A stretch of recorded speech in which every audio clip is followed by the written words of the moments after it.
तो अपने राजस्थान का भौतिक स्वरूप पढ़ रहे थे।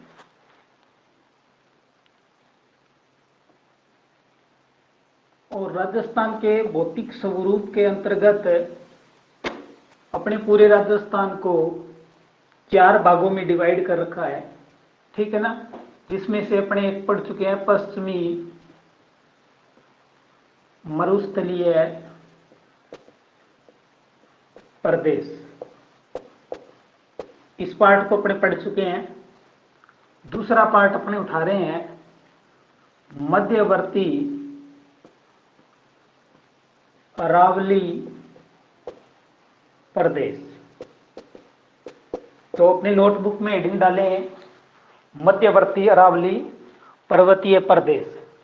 राजस्थान का दूसरा पोर्शन अपने पढ़ने जा रहे हैं, जो राजस्थान का पहाड़ी इलाका है, ठीक है ना। वहाँ की भौतिक संरचना किस तरह की है, किस तरह की वनस्पति है, किस तरह की जलवायु है, हमारी भारतीय जलवायु में क्या रोल है इसका, ठीक है। कितना विस्तार है, कौन कौन से जिले इसमें काउंट किए जा रहे हैं, विस्तार कैसा है, कितना है, इन सभी चीजों पे अपने चर्चा करेंगे।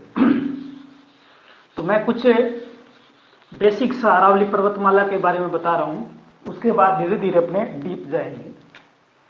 तो अरावली जो पर्वतमाला है, अरावली पर्वतमाला है, ये एक तो वलित पर्वतमाला है, ठीक है ना, वलित पर्वतमाला है, ठीक है ना। मेखला एक श्रृंखला है पर्वतों की, ठीक है। और विश्व की प्राचीनतम पर्वतमालाओं में से एक है, ठीक है ना। विश्व की प्राचीनतम पर्वतमालाओं में से एक पर्वतमाला है ये। और अपने भारत की तो सबसे प्राचीन है ही है, विश्व की भी बहुत सारी जो प्राचीन पर्वतमालाएं हैं उसमें अरावली पर्वतमाला का स्थान आता है।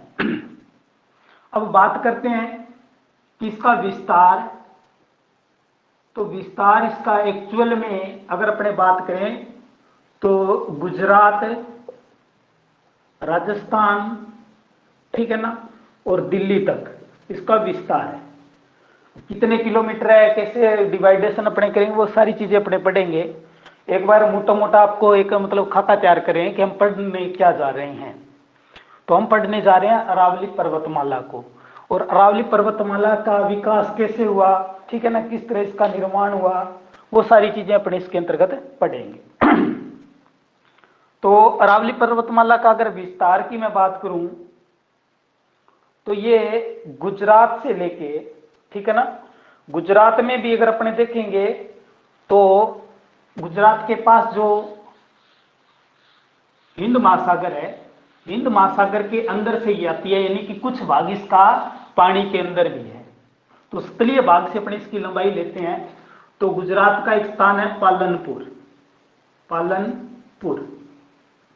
पालनपुर से लेके दिल्ली के अंदर रायसीना स्थान है, रायसीना, यानी में इसी अरावली पर्वतमाला को दिल्ली में रायसीना की पहाड़ियां भी अपने कहते हैं। तो पालनपुर से गुजरात तक ये 692 किलोमीटर लंबाई ली हुई है। ये अरावली पर्वतमाला की कुल लंबाई है 692 किलोमीटर की, ठीक है। दूसरा महत्वपूर्ण डाटा अगर बात करें तो अरावली पर्वतमाला में अगर अपने राजस्थान की बात करें तो राजस्थान में एक स्थान है खेड़ ब्रह्मा, ठीक है ना। ये है खेड़ ब्रह्मा सिरोही में, ठीक है ना। और इधर अपने बात करें तो ये झुंझुनू तक जाती है। और राजस्थान में इसकी लंबाई है वो है 550 किलोमीटर की। तो ये दो डाटा महत्वपूर्ण फैक्ट है एग्जाम की दृष्टि से भी। कई बार पेपर में प्रश्न आ जाता है कि अरावली पर्वतमाला की कुल लंबाई कितनी है। कुल की पूछे तो आपको जवाब देना है 692 किलोमीटर की लंबाई है। अगर वो बात करें कि राजस्थान में उसकी कुल लंबाई कितनी है तो 550 किलोमीटर की लंबाई राजस्थान के अंदर है, जो सिरोही से लेके झुंझुनू तक फैली हुई है। अब इसके विस्तार की अगर बात करें तो अरावली पर्वतमाला का जो विस्तार है वो न तो उत्तर से दक्षिण है, न ही पूर्व से पश्चिम है। अरावली पर्वतमाला इस तरह विस्तारित है, इस तरह, ठीक है ना। तो अपने इसको क्या बोलेंगे, इधर इधर ये अपने आप में पूर्व है, ये उत्तर है, तो अपने बोलेंगे उत्तर पूर्व, ठीक है ना। और इधर अपने क्या बोलेंगे, दक्षिण पश्चिम। तो अरावली पर्वतमाला का विस्तार दक्षिण पश्चिम से उत्तर पूर्व की ओर है, ठीक है। तो मैं इसको राजस्थान के नक्शे में थोड़ा सा ड्रा कर रहा हूं ताकि आपको थोड़ा सा समझ में आ जाए, ठीक है। फिर अपने इसकी उत्पत्ति के ऊपर चर्चा करेंगे। अब मान लो अपना ये राजस्थान है,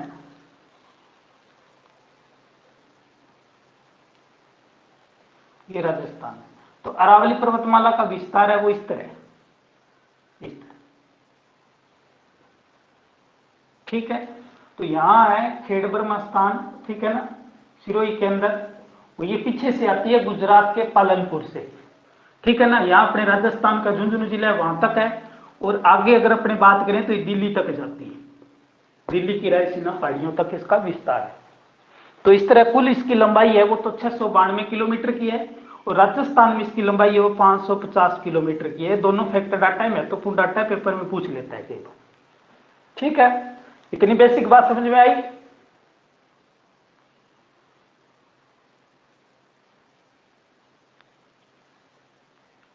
इतनी बेसिक बातें समझ में आई क्या सबके।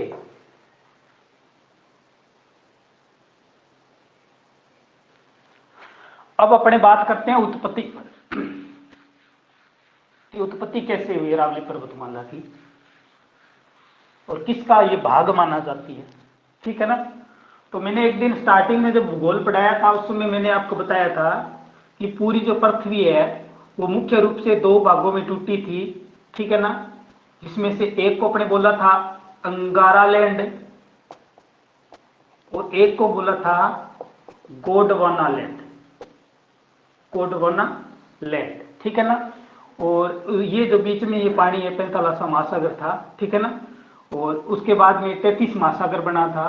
तो ये अरावली पर्वतमाला है, ये एक्चुअल में क्या है, गोंडवाना लैंड का हिस्सा है, ठीक है ना। अरावली पर्वतमाला किसका हिस्सा माना जाता है, किसका अवशेष माना जाता है, गोंडवाना लैंड, क्योंकि हमारा पूरा इंडिया ही इसी गोंडवाना लैंड के अंतर्गत ही आता है। तो अब अपने बात करते हैं कि पर्वतों की इनकी उत्पत्ति कैसे होती है। तो पृथ्वी के अंदर क्या है, प्लेटें हैं, ठीक है ना। क्या है, प्लेटें हैं। और प्लेट में क्या होता है कि प्लेटें जो होती है वो एक तो क्या होती है, जलीय प्लेट होती है, ठीक है ना। या अपने इसको बोल सकते हैं महासागरीय प्लेट, महासागरीय प्लेट। एक जो सतल भाग की प्लेट होती है उसको बोलते हैं महाद्वीपीय प्लेट, महाद्वीपीय प्लेट, ठीक है। तो यानी कि पानी के नीचे की जो प्लेट है वो महासागरीय प्लेट कहलाएगी, और जो स्थल भाग के नीचे प्लेट है वो क्या है, महाद्वीपीय प्लेट कहलाएगी। प्लेटों में क्या होती है, दो प्रकार की गतियां होती है, एक तो होती है अभिसारी गति, एक होती है अपसारी गति, ठीक है ना। एक अभिसारी गति होती है, एक अपसारी गति होती है। तो ये दोनों गतियां महत्वपूर्ण होती है प्राकृतिक घटनाओं के लिए, ठीक है ना। जैसे मान लो कि एक प्लेट इधर आ रही है, एक प्लेट इधर आ रही है और एक प्लेट इधर जा रही है, इस तरह की गति है, ठीक है ना। एक इस तरह की गति भी हो सकती है कि एक प्लेट इधर जा रही है, दूसरी प्लेट इधर जा रही है, तो बीच में जो पार्ट है वो क्या है कि इनकी प्लेटों के बीच में गैप बढ़ता जा रहा है, ठीक है। और एक प्लेट इधर आ रही है, एक प्लेट इधर आ रही है, तो ये बीच वाला जो पार्ट है वो धीरे धीरे सिकुड़ता है। तो ये जो प्लेटें इस तरह की जो गतियां करती है प्लेटें, ये गति क्या करती है, पर्वतों के निर्माण के लिए उत्तरदायी होती है, ठीक है। कि जैसे ही कोई दो प्लेटें इस तरह गति करेगी तो बीच में जो पार्ट है, बीच में जो मैटर है वो क्या है कि अपना जो रूप है वो परिवर्तित कर लेगा, यानी कि इस तरह ऊपर उठ जाएगा, इस तरह ऊपर उठ जाएगा। इस तरह दो प्लेटें आएंगी तो वो एक पर्वत का रूप ले लेगा, ठीक है। तो इसको अपने बोलते हैं अभिसारी गति। तो अभिसारी गति के कारण क्या है, पर्वतों का निर्माण होता है। और इस तरह की जो गतियां होती है, इस तरह की गतियों के कारण क्या होता है, भूकंप आता है, ठीक है ना। ये भूकंप के लिए उत्तरदायी होती है। और ये इस तरह की जो प्लेटें होती है वो क्या पर्वतों के निर्माण के लिए उत्तरदायी होती है। तो इस तरह प्लेटों में लगातार गति चलती रहती है और इसका परिणाम काफी हजारों लाखों साल के बाद सामने आता है। ठीक है ना, एकदम से पर्वत का निर्माण नहीं होता, काफी साल लगते हैं पर्वतों का निर्माण होने में। तो इस तरह करके क्या है कि जो हमारी भारतीय प्लेट थी, ठीक है ना, वो भारतीय प्लेट और ये जो अपने गोंडवाना लैंड की प्लेट थी, इन दोनों प्लेटों की गति के फलस्वरूप अरावली पर्वतमाला का निर्माण हुआ था। ठीक है, अब बात करें कि कालखंड की, कि किस कालखंड में ये हुआ, तो आद्य महाकल्प कालखंड था, आद्य महाकल्प। ठीक है ना, ये भी कई बार पेपर में आ जाता है, आद्य महाकल्प। अब ये हिस्ट्री का विषय है, कल्पों के बारे में एक दिन अपने स्पेशल पढ़ेंगे जब इतिहास पढ़ाऊंगा। आद्य महाकल्प के अंतर्गत अरावली पर्वतमाला है वो प्री कैम्ब्रियन काल में निर्मित हुई है। तो ये पेपर में बहुत बार प्रश्न पूछा गया है कि अरावली पर्वतमाला का निर्माण कब हुआ था, तो प्री कैम्ब्रियन काल में हुआ था। महाकल्प पूछ ले तो आद्य महाकल्प की ये संरचना है और विश्व की प्राचीनतम पर्वतमालाओं में से एक पर्वतमाला है अरावली पर्वतमाला। तो क्या इतनी बातें समझ में आई? मैंने कम से कम 8-10 बातें बता दी जो परीक्षा की दृष्टि से महत्वपूर्ण है।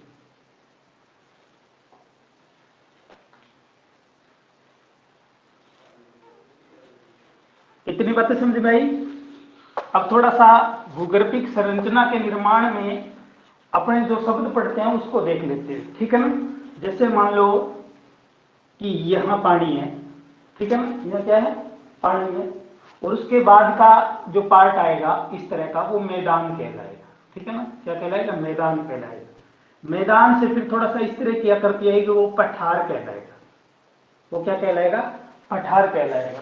और पठार से थोड़ी सी आगे जाएगी आकृति इस तरह बनेगी तो वो पहाड़ी कहलाएगी, पहाड़ी। ठीक है ना, फिर पहाड़ी से आगे और विकसित होगा तो इससे थोड़ा सा ऊपर उठ जाएगा तो इसको अपने बोलेंगे पहाड़। ठीक है ना, और फिर क्या है, जो बहुत बड़ा रूप होगा उसको अपने बोलेंगे पर्वत। तो इस तरह भौगोलिक संरचना होती है। अब ये समुद्र है, ये समुद्र है।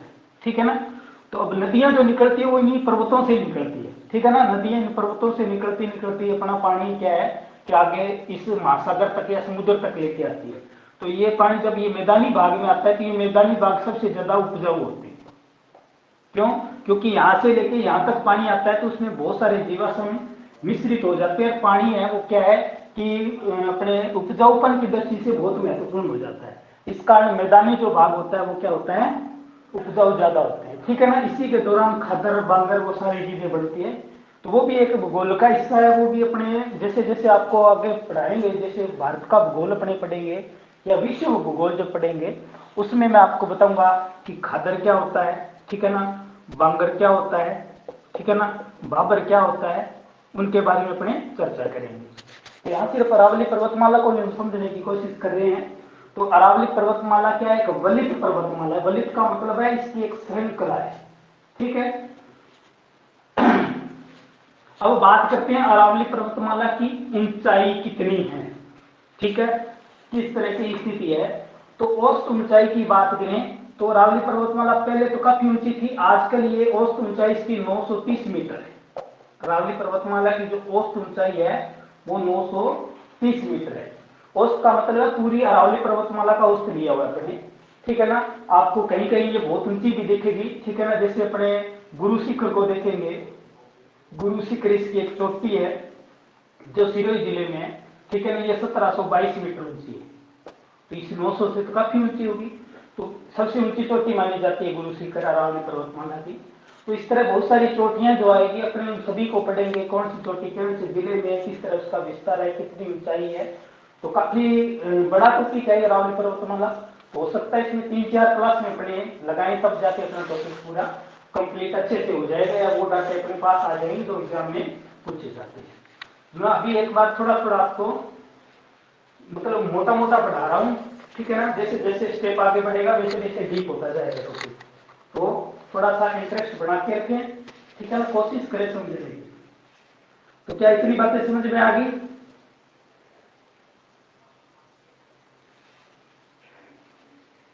इतनी बातें समझ में आ गई क्या सबके? सर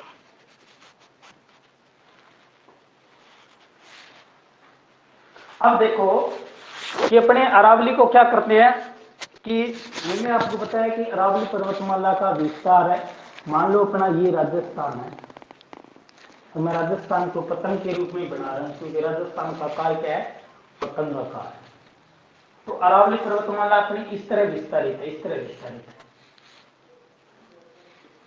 ठीक है, अब अपनी इस अरावली पर्वतमाला को 3 भाग में तोड़ देते हैं, 1 भाग, 2 भाग, 3 भाग। अब ये हो गया, ये अपने बोलेंगे दक्षिणी अरावली, ठीक है ना। इसको अपने बोल देंगे मध्य अरावली, और इसको अपने बोल देंगे पूर्वी अरावली या अरावली का पूर्वी भाग, ठीक है ना। ये इसलिए भी वर्गीकरण किया गया है कि ताकि हम क्या इसको आसानी से समझ सकें कि अरावली का किस तरह विस्तार है, कौन कौन से जिले इसमें काउंट किए जा रहे हैं, ठीक है ना। ये किस आधार पे वर्गीकरण किया गया है, ठीक है ना। कौन सी जो चोटियां वो किस क्षेत्र में आ रही है। तो कई बार पेपर में आ जाता है, कई बार सीधा प्रश्न पूछ देता है कि मध्य अरावली की सबसे ऊंची चोटी कौन सी है, ठीक है ना। दक्षिणी अरावली की सबसे ऊंची चोटी कौन सी है, पूर्वी अरावली की सबसे ऊंची चोटी कौन सी है। इस तरह करके प्रश्न बढ़ते रहते हैं, तो अपने को थोड़ा सा पढ़ने का तरीका भी उसी तरीके से रखना पड़ेगा ताकि अपने उसको आसानी से समझ सके। तो अब आपको याद रखना है कि ये जो यहां से लेके राजस्थान में यहां से लेके यहां तक की जो लंबाई है वो 550 किलोमीटर की है। टोटल अरावली की लंबाई है वो 692 किलोमीटर की लंबाई है। ये अपने को थोड़ा सा ध्यान रखना है। अगर इधर अपने बात करें तो ये सिरोही है, ठीक है ना, सिरोही जिला है, वहां से इसका प्रारंभ हो जाता है, इधर ये झुंझुनू तक फैली हुई है, ठीक है ना। मोटे मोटे अगर जिले बात करें तो सिरोही है, ठीक है ना, प्रतापगढ़ है, उदयपुर है, राजसमंद है, ठीक है ना, अजमेर है, ठीक है, जयपुर है। ये जो पहाड़ी एरिया है ये सारे जिले इसी में ही आते हैं, अरावली पर्वतमाला के अंतर्गत ही आते हैं। तो इसका थोड़ा सा जिलों का क्रम है, उसके अंदर थोड़े से डाटा है वो फैक्चुअल है, ठीक है ना। अपने को थोड़ा सा कंठस्थ करना पड़ेगा बार बार, क्योंकि अरावली का मुख्य विस्तार कितने जिलों में है, अरावली का कुल विस्तार कितने जिलों में है, इस तरह करके प्रश्न है। तो वो थोड़े से क्या कंफ्यूजिंग करते हैं ये डाटा, तो कोशिश करेंगे उनको भी अपने समझने की।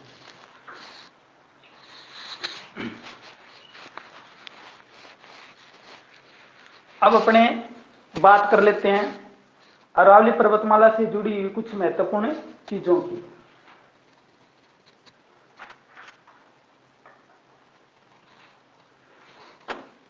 अरावली पर्वतमाला है उसकी जो सर्वाधिक चौड़ाई, ठीक है ना। एक बात आप थोड़ा सा बेसिक समझ लेना कि सबसे ज्यादा ऊंचाई, ये बात अपने दिमाग में रखना ताकि प्रश्न का आइडिया लगाओ तो आपको आसानी हो जाए। ऊंचाई और विस्तार, या मैं इसको कहूं कि चौड़ाई, ये सबसे ज्यादा इसी एरिया में, दक्षिण एरिया में। इस एरिया में ऊंचाई भी आपको कम मिलेगी और चौड़ाई भी उसकी कम मिलेगी।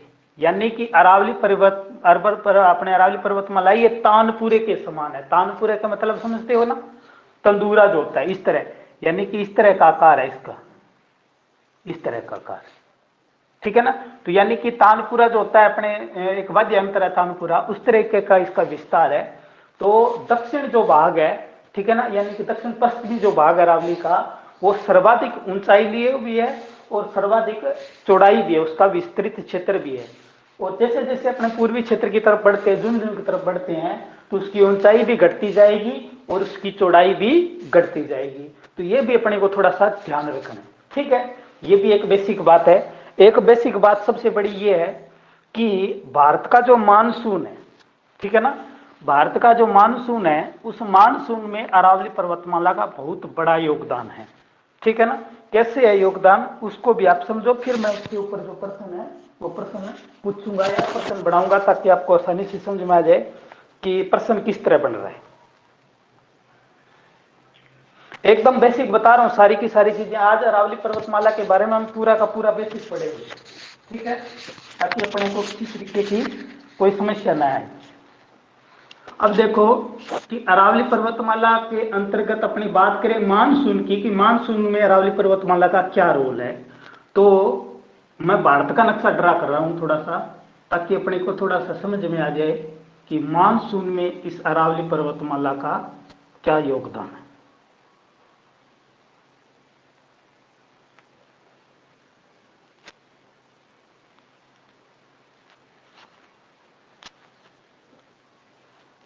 अब यहाँ अरावली अपने भारत के नीचे दक्षिण में यहाँ क्या है, हिंद महासागर है, ठीक है ना। मानसून यहाँ हिंद महासागर से उठता है, ठीक है ना। एक अपने एक अरब सागर है, एक बंगाल की खाड़ी है। ये इधर अरब सागर है और इधर क्या है, बंगाल की खाड़ी है, ठीक है।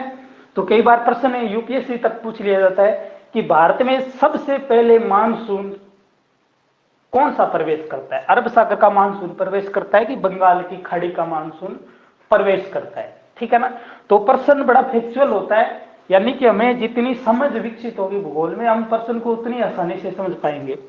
तो सबसे पहले अगर बात करें कि सबसे पहले अगर मानसून भारत में प्रवेश करता है तो वो अरब सागर का करता है, लेकिन सर्वाधिक बारिश जो करवाता है वो बंगाल की खाड़ी का मानसून भारत में सबसे ज्यादा बारिश करवाता है। उसके लिए क्या कारण है कि हमारी जो अरावली पर्वतमाला वो यहाँ राजस्थान में यहाँ है, ठीक है ना।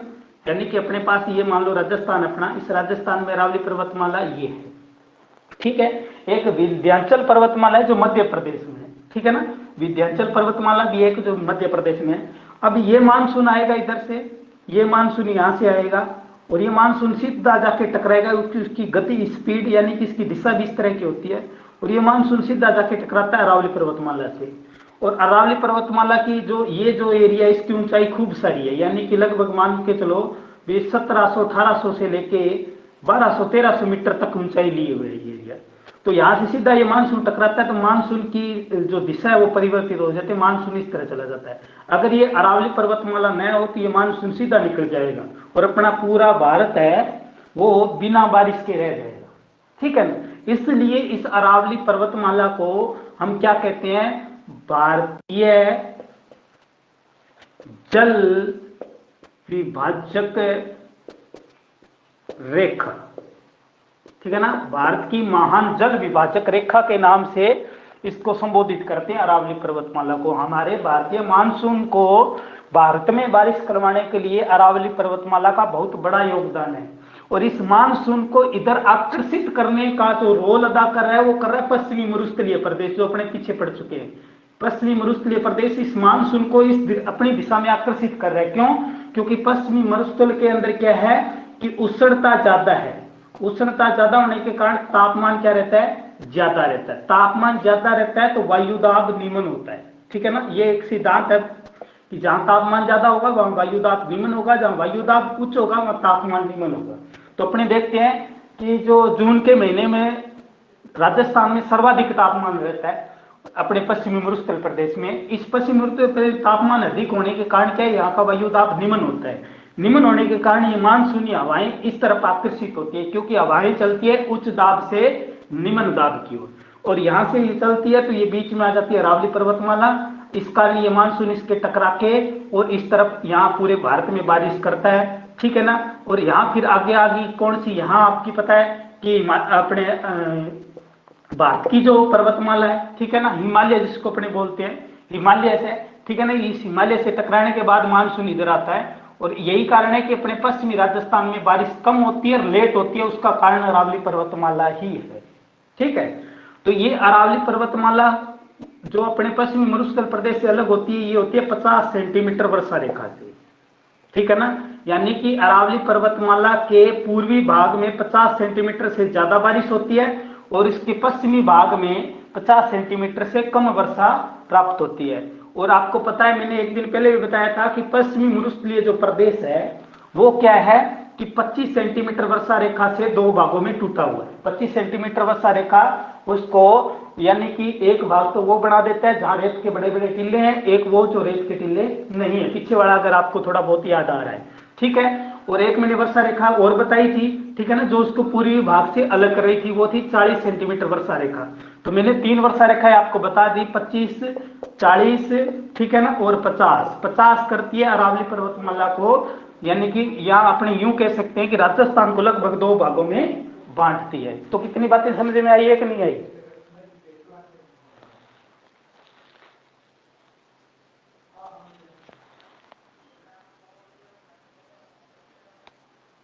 क्या इतनी बातें समझ में आई आपके?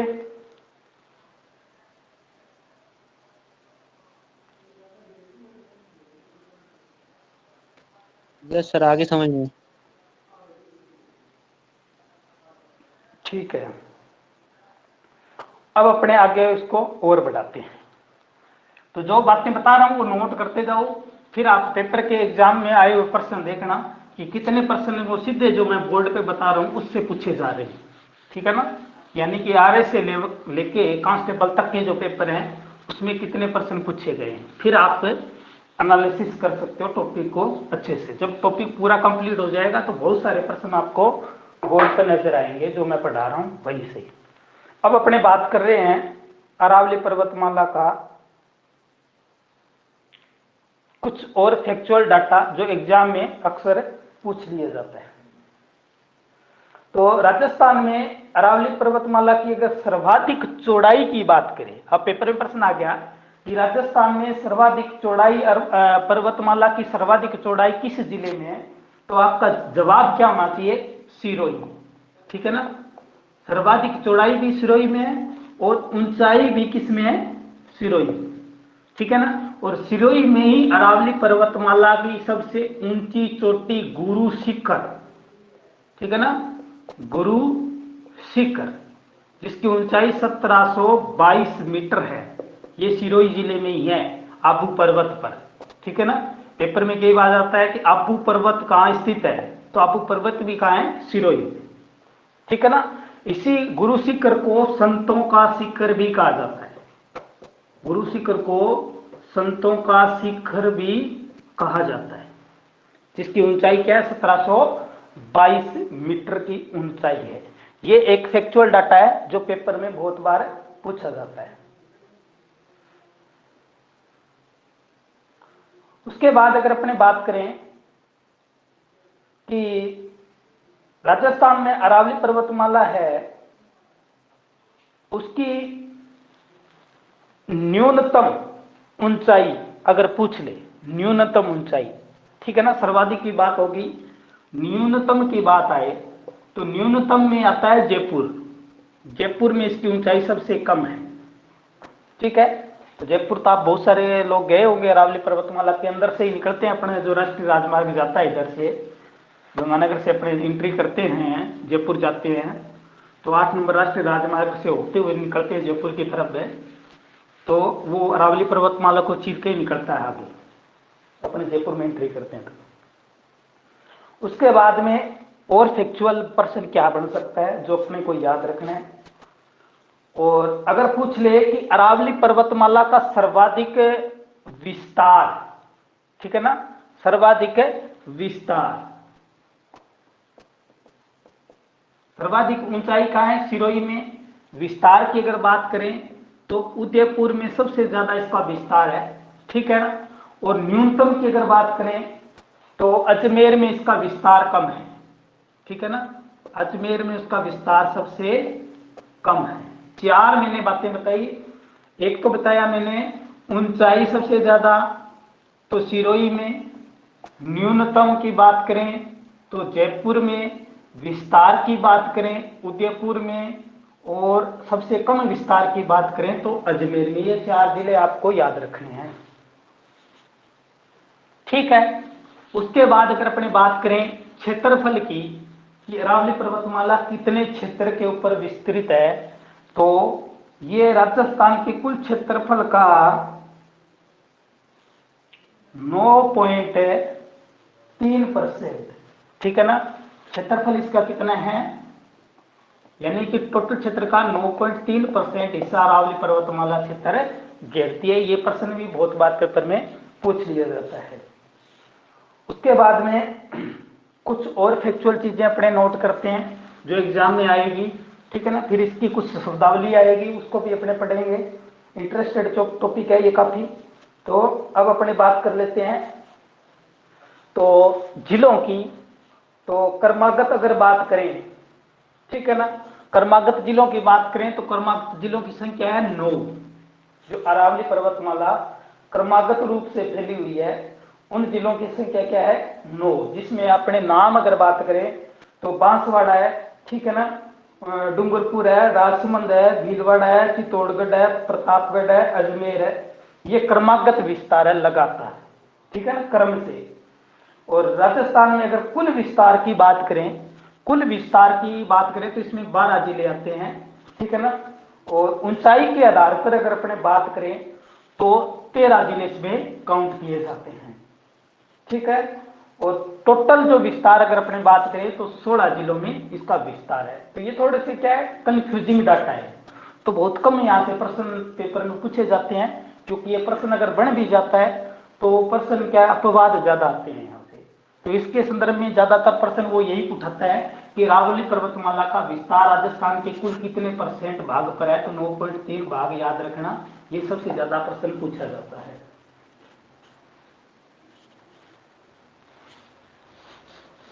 अब उसके बाद अपने बात करते हैं कि अरावली पर्वतमाला है वो इस एरिया में जो फैली हुई है, इन जिलों में जो फैली हुई है, तो उस एरिया में क्या है कि अलग अलग कुछ नाम किए हुए, ठीक है ना। जैसे मान लो कोई 2 पहाड़ी है, एक पहाड़ी है, एक पहाड़ी है, इसके बीच में कोई भूभाग है, काफी हरा भरा है, तो इसको उसने कह दिया 10 हरो, ठीक है ना। राका की पहाड़ी, ठीक है ना, जरगा की पहाड़ी, भाकर क्या है, ठीक है ना। इस तरह की कुछ शब्दावली है, उसके ऊपर चर्चा कर लेते हैं, फिर अपने इसका विस्तार से अध्ययन करेंगे। तो कुछ शब्दावलियां बता रहा हूं, ठीक है ना, जिसको आपने नोट डाउन करना है, पेपर में महत्वपूर्ण है ये सारे के सारे जो भी बताऊंगा। हर एक में कम से कम 20 बार प्रश्न पूछे गए हैं और आगे भी पूछे जाते रहेंगे, इसलिए थोड़ा सा ध्यान से सुनना शब्दावली को। तो पहली शब्दावली की अपने जो चर्चा कर रहे हैं वो है आपका गिरवा। गिरवा, गिरवा क्या है, ठीक है। गिरवा के ऊपर अपने चर्चा करते हैं। तो उदयपुर जो एरिया है, उदयपुर जो एरिया है, उदयपुर के आसपास अर्धचंद्राकार पहाड़ियां पाई जाती है। उदयपुर के आसपास का, उदयपुर का जो एरिया है उसके आसपास अर्धचंद्राकार है, जिस तरह अर्धचंद्राकार है रेत के टीले थे जिनको अपने बरखान बोलते हैं, इसी तरह अर्धचंद्राकार जो पहाड़ियां हैं, ठीक है ना, पसरी नुमा जो पहाड़ियां है, ठीक है ना, यह सब यूज करा हूं, अर्ध चंद्राकार, ठीक है ना, या पसरी नुमा, पसरी नुमा पहाड़ियां हैं। इनको स्थानीय भाषा में यहाँ के जो लोग हैं वो इनको क्या बोलते हैं, गिरवा बोलते हैं, ठीक है ना। तो महाराणा प्रताप गिरवा की पहाड़ियों में रहते थे, ठीक है ना। तो ये अर्धचंद्राकार पहाड़ियां हैं जो उदयपुर क्षेत्र में है। उदयपुर क्षेत्र में इनको स्थानीय लोग वहां गिरवा के नाम से जानते हैं या बोलते हैं इसको। तो आपसे पेपर में प्रश्न किस तरह पूछ लेता है कि पेपर में प्रश्न आ गया कि गिरवा की पहाड़ियां राजस्थान के किस जिले में है, तो आपका जवाब आना चाहिए उदयपुर जिले में, ठीक है ना। पेपर में प्रश्न इस तरह है कि गिरवा क्या है, तो ये पहाड़ियों का एक प्रकार है जो अर्धचंद्राकार या तसरी नुमा आकृति लिए हुए हैं, उनको अपने क्या बोलते हैं, गिरवा बोलते हैं। तो समझ में आ गया गिरवा, गिरवा समझ में आ गया क्या?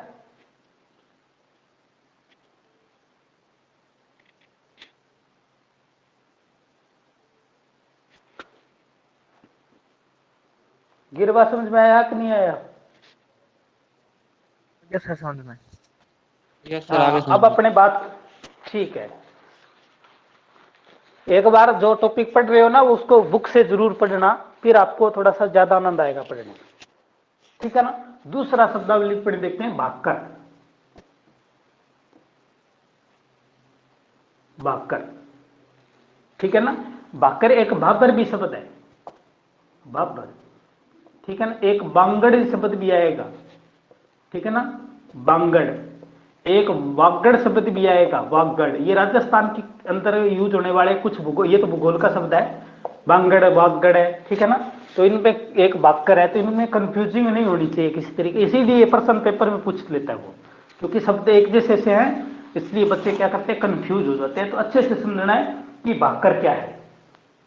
तो भाकर की बात करें तो ये एरिया क्या है कि अपने बात करते हैं सिरोही जिले की, ठीक है ना। सिरोही जिले का जो पूर्वी भाग है, सिरोही जिले का जो पूर्वी भाग है, यहां इस पूर्वी भाग में क्या है, तीव्र ढाल वाली पहाड़ियां हैं। क्या है, तीव्र ढाल वाली पहाड़ियां, तीव्र ढाल वाली पहाड़ियां कहां? सिरोही जिले में। यानी कि उनकी ढलान इतनी तीव्र है कि आदमी उतर नहीं सकता, इतनी तीव्र ढाल है। तो उन पहाड़ियों को क्या बोलते हैं? भाकर बोलते हैं। क्या बोलते हैं? भाकर बोलते हैं। तो यहां पे क्या है, एक अपर्दन होता है, चादरी अपर्दन, ठीक है ना, चादरी अपर्दन। अपर्दन होता है मिट्टी का कटाव। तो चादरी अपर्दन की क्रिया सबसे ज्यादा भाकर की पहाड़ियों में होती है, क्योंकि यहाँ तसरी नुमा ढाल है, बारिश जब होती है तो ऊपरी परत आसानी से ही उतर जाती है, यानी कि मिट्टी तीव्रता से कटती है ऊपरी जो परत है। चादरी अपर्दन सबसे ज्यादा इसी एरिया में होता है। तो ये सिरोही जिले से संबंधित है भाकर, यानी कि भाकर के जो पूर्वी सिरोही के जो पूर्वी भाग में तीव्र ढाल वाली जो पहाड़ियां हैं, इनको स्थानीय भाषा में क्या बोलते हैं? भाकर बोलते हैं। तो समझ में आ गया होगा भाकर?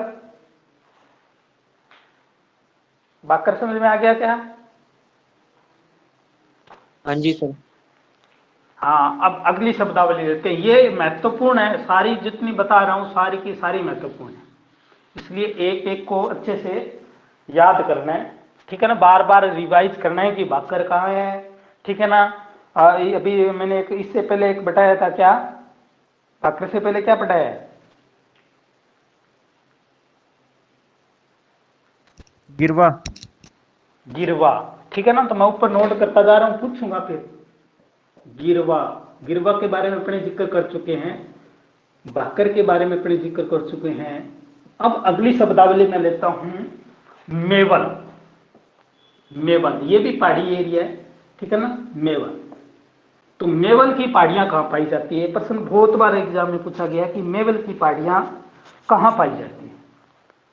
तो डूंगरपुर जो एरिया है, डूंगरपुर से लेके बांसवाड़ा तक, डूंगरपुर से लेके बांसवाड़ा तक, ठीक है ना, यानी कि डूंगरपुर से बांसवाड़ा के बीच में जो पहाड़ियां पाई जाती है, ठीक है ना, पहाड़ियां पाई जाती है, उसको अपने किस नाम से जानते हैं? मेवल के नाम से जाना जाता है। तो पेपर में कई बार प्रश्न आ जाता है कि मेवल की पहाड़ियां किन जिलों में विस्तृत है?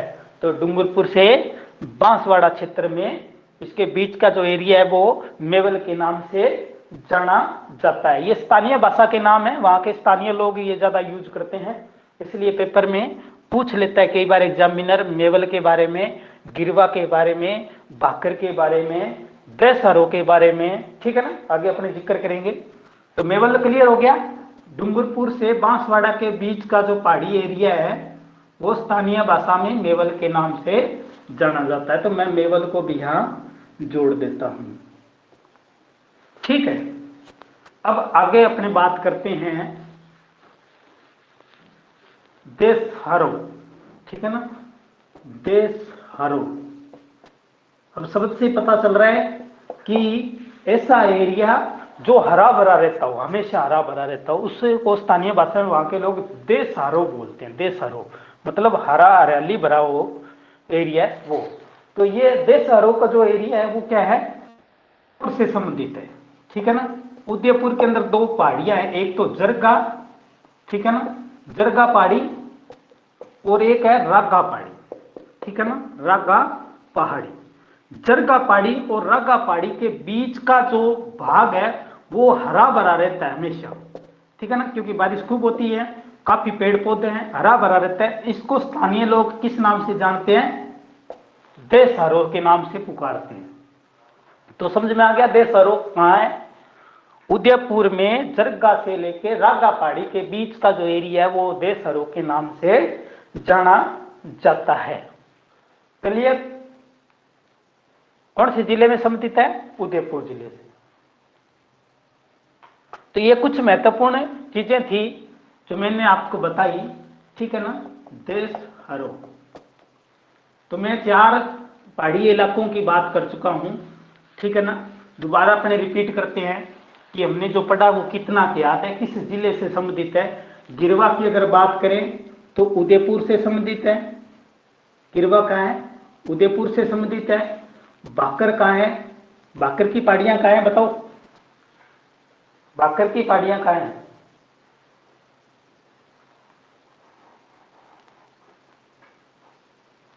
भाकर की पहाड़ियां। गिरवा क्या है? उदयपुर में जो तीव्र ढाल वाली, ठीक है ना, उदयपुर के आसपास अर्धचंद्राकार तीव्र ढाल वाली पहाड़ियां हैं, वो गिरवा के नाम से जानी जाती है। भाकर क्या है? सिरोही जिले में, यानी कि जो सिरोही जिला है, सिरोही का पूर्वी भाग, ठीक है ना, जो काफी तीव्रता लिए हुए हैं, यानी कि काफी ज्यादा तीव्र भाग उसका ढलान है, तो उसको अपने स्थानीय भाषा में भाकर के नाम से जानते हैं। मेवल की अगर बात करें तो डूंगरपुर से लेके बांसवाड़ा तक का एरिया, जो पहाड़ी एरिया है, वो स्थानीय भाषा में मेवल की पहाड़ियों के नाम से जाना जाता है। देसरो है, ये उदयपुर के अंदर जरगा और रागा पहाड़ी के बीच में जो हरियाली भरा स्थान है, ठीक है ना, यह भूभाग है, उसको स्थानीय भाषा में यहाँ के लोग देसरो के नाम से जानते हैं।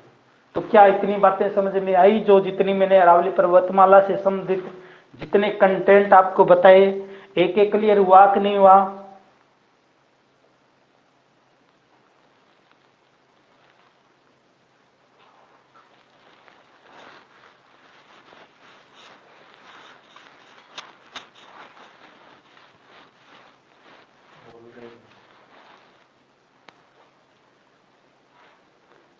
क्लास से समझ में आ रही है क्या?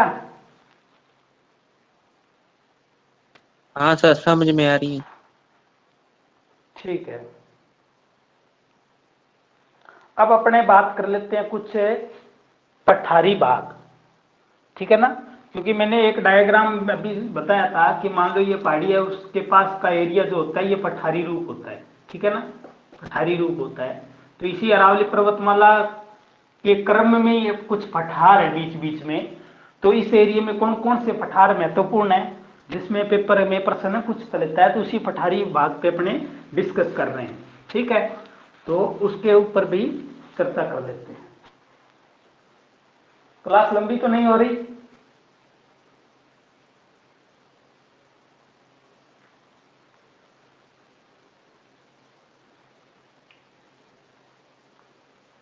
क्लास लंबी तो नहीं हो रही क्या? नहीं कुछ सर। तो हो रही है सर।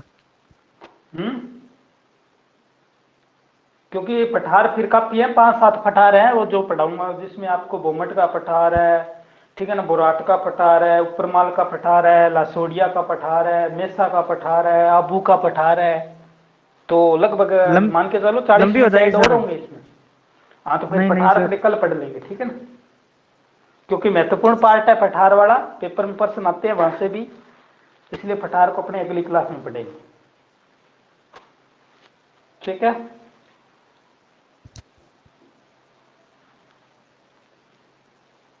चलो ठीक है।